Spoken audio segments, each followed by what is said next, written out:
Okay, so let's talk about the Jeffrey Epstein case. Now, most of us have heard the headlines, but we're going to look at it through a different lens today. Not as a crime story, but as a window into a hidden corner of the financial world that it was built on. Right. The headlines were everywhere. It was impossible to miss, and the details were just staggering. But what if the most important part of this whole story wasn't what we saw, but what was deliberately kept hidden? Because here's the thing. If we get hung up on just the individuals, we miss the forest for the trees.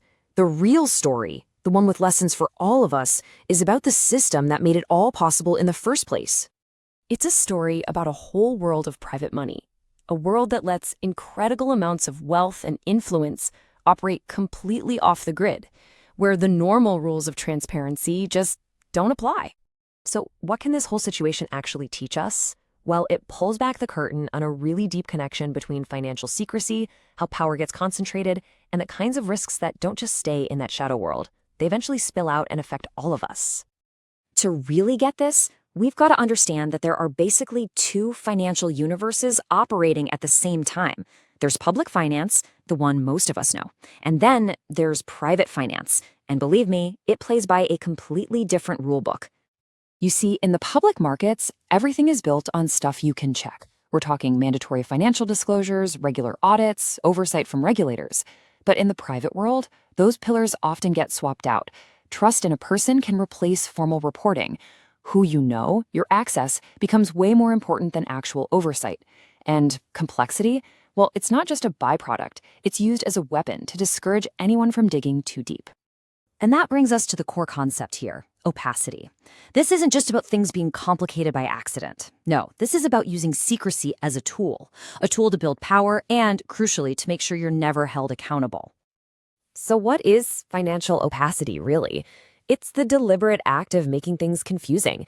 It's when you design a system to be so tangled and murky that it becomes almost impossible for an outsider to figure out who owns what, where the money is going, or why decisions are being made. And how do they do it? Well, it's a bit like a recipe. You layer trusts on top of offshore entities, funnel money through private funds, and wrap it all up in a maze of legal jargon. You're essentially building a fortress out of complexity, designed so that very few people can even ask the right questions, and even fewer can ever get a straight answer. Now, here's where it gets really interesting. When you can't rely on clear data or public filings to make a decision, something else has to fill that vacuum, right? And in these circles, a whole different kind of currency starts to matter more than anything. And that currency is what we call network capital. See, traditional due diligence is about the numbers, the performance, stuff you can prove. But in these opaque systems, who you know can literally become more valuable than what you've done. Reputation and access are used to get people to just stop asking the hard questions. And that, right there, is a massive red flag. Look, this isn't a problem that's unique to just this one case. Not at all. This pattern, where opacity is the first step on the road to disaster, is one of the most reliable and repeating themes in the entire history of finance. There's a fundamental rule in finance, and it is so true. If someone can't explain what they're doing in simple terms, it's risky. Complexity that's designed to confuse instead of clarify is almost always hiding something bad. It is, by its very nature, a form of risk. And you can literally map out the life cycle. First, opacity emerges. Because things are unclear, people stop scrutinizing them. It's just too hard. And in that darkness, with no checks and balances, risk just grows and compounds silently. And then, one day, it bursts into the open as a full-blown crisis. It's an incredibly predictable process. And this isn't just theory. Think about the biggest financial blow-ups. Bernie Madoff's Ponzi scheme, the collapse of Enron, even the 2008 global financial crisis. What did every single one of them have in common? They were all built on a foundation of financial opacity that hid the true risk from everyone until it was way too late. The pattern is always there. So let's bring this all back to today. Why does this history lesson actually matter to you? Well, because the exact same red flags are flying all over the investment world right now, and they're often disguised as exclusive or exciting opportunities. So you've got to be on the lookout. That feeling of an exclusive deal that feels more like a secret handshake than an investment. Those private, off-market deals promising returns that seem too good to be true. Or, and this is a big one lately, investments that lean more on a celebrity's endorsement than on a solid balance sheet. They all operate on the same principle. creating an illusion of value through secrecy, not transparency.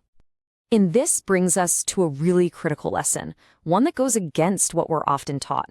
We think exclusive means better or safer.